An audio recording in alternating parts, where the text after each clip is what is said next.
Seeds of Compassion is something that has to do with the spirituality and connected with the mentality and the physiology combined and into one.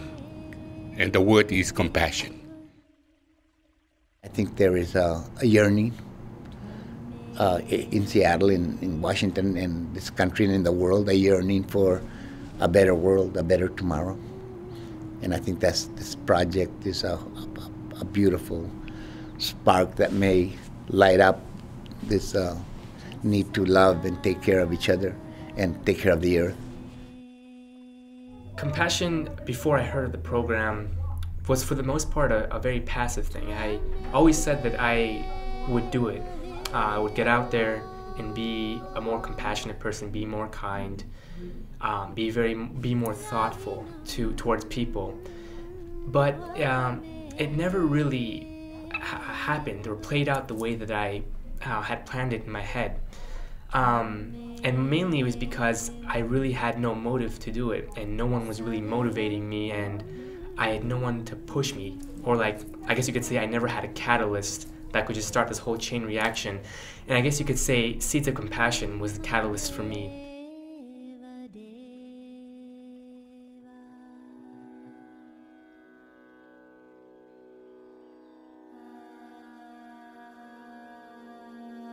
It's the opening of the wise heart so that no matter what it is that is in front of me, that rather than being triggered by it, I can find the seed of goodness that's in it. Because I have a deep, deep, deep-seated belief that no matter what actions are going on, there is at some core root some desire for love at its heart.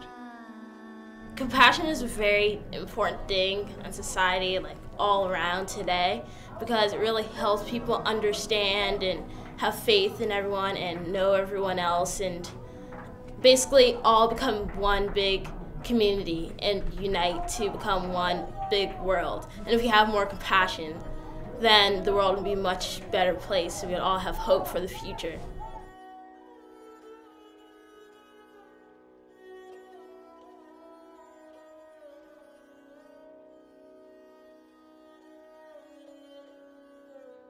Anytime I want to remember what compassion looks to me, I just look into the eyes of a child.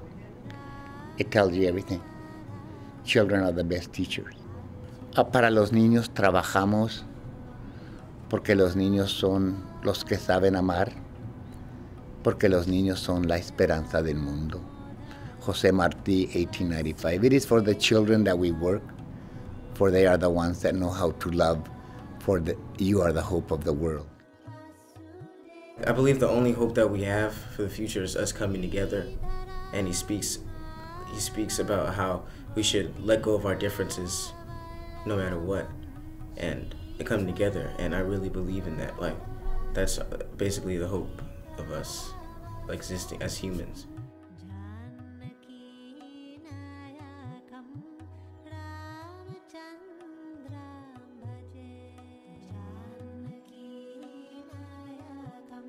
From this program, I'm going to be can I help you? What can I do to help? Is there anything I can do?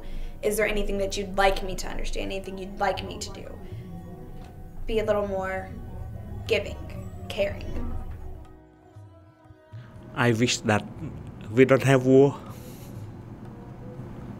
I am from a war-torn country myself. You know that the killing field, 2 million Cambodians disappeared. 200,000 Buddhist monks were killed or forced to labor. And I have seen again a couple of weeks ago the suppression in Tibet, and about 2 months ago in Burma. Monks are peaceful people. they teach nonviolence. And I hope that we in the Western country come together and support the nonviolence of these monks.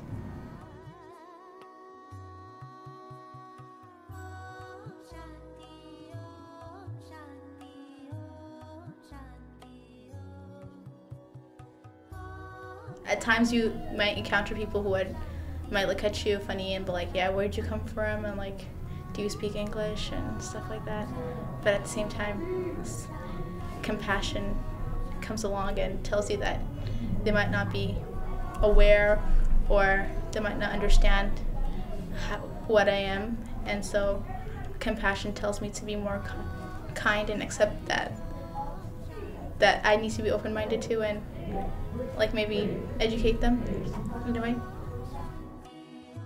Don't judge how a person wears its clothes or so. You know, you gotta look in deep inside their heart and see how they actually are, you know, and interact with people.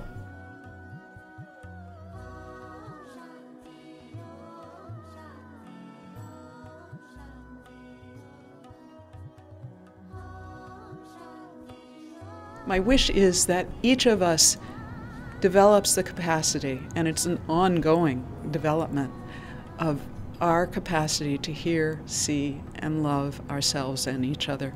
Because I have a deep and abiding faith that if each and every one of us does that, we do create a different world and a better world for us all.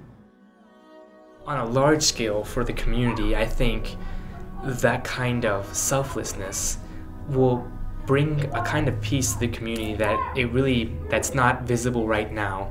And that's the piece of, I guess, it's kind of like maybe a self-respect or respect for everybody that we have, no matter what the race or your creed is. I believe that if we become selfless and more compassionate, that kind of a respect will come in our own communities, and it will make it a more peaceful and enjoyable place to be in.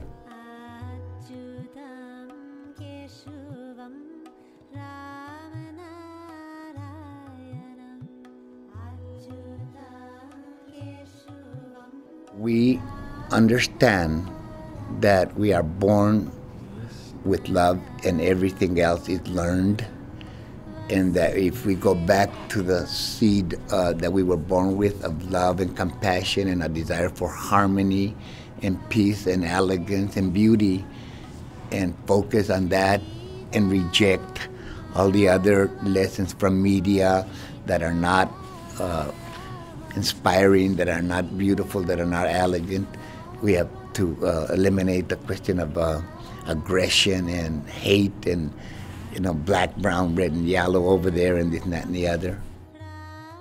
We want to have a better world to live in. And love. Yeah, love, that's the word, I think.